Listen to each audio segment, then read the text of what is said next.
Millions of years ago, there was a giant named Bruce. Bruce loved to kill humans, eat their flesh, and drink their blood. One day, the town was experiencing lots of deaths because of the giant. The town decided to have a meeting so they could kill the giant once and for all. The town has been experiencing way too many deaths because of that giant, and we're sick and tired of it. If we don't stop the giant once and for all, there will be none of us left. So we need 2 volunteers to help kill this giant. We'll do it! 2 men named George and Diana stepped up and volunteered. George and Diana have been friends since they were little. Later that night, George and Diana made a plan to kill the giant once and for all. Here is our plan, George. When we get to the forest where the giant was last seen, I will scream and run around to get the giant's attention. When he sees me, you sneak up behind him and try to stab him in the heart. Okay, Diana, let's go kill that giant once and for all. 3 days later, George and Diana finally arrived to the forest where the giant was last seen. You ready, George? Yeah, let's do this. George started screaming and running while Diana went to go hide behind the teepee. 5 minutes later, the giant came stopping to where George was screaming and shouting. George started running away, and then Diana runs behind the giant and stabs him in the hand.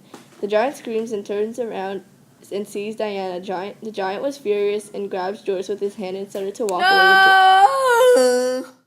2 days later, Diana is very angry and makes it her goal to kill the giant because he killed her best friend. I'm gonna kill that giant even if it's the last thing I do. Diana made a plan to go to the last place the giant was seen and lay down on the ground and pretend to be dead. A few minutes later, the giant arrived to where Diana was. These humans are making it easier to catch and kill them. They died right on my trail, probably from the fear of me. Bruce picked up Diana and threw her over his shoulder. Diana let her head and arms hang as if she were dead. When the giant got home, he dropped Diana in the middle of the floor into the kitchen to get his plate. The giant left. Diana immediately got up and grabbed the giant's huge skinning knife. Seconds later, the giant's son walked in. Tell me where your father's heart is, or I'll slit your throat. My father's heart is in his left The heel. giant's left foot appeared in the entrance. Diana took the knife and plunged it into the giant's left heel and fell to the ground dead. Yet the giant still managed to speak. You killed me. I'm going to keep on eating you and all the humans in the world forever. That's what you think. I'm about to make sure you never eat anyone again. Diana took the body and burned it in the fire. She then took the ashes and threw them in the air for the wind to scatter. Instantly, each of the particles turned into a mosquito. The ashes then became a cloud of mosquitoes, and from them, Miss Diana heard the giant's voice laughing. Yes, I'll eat you people until the end of time.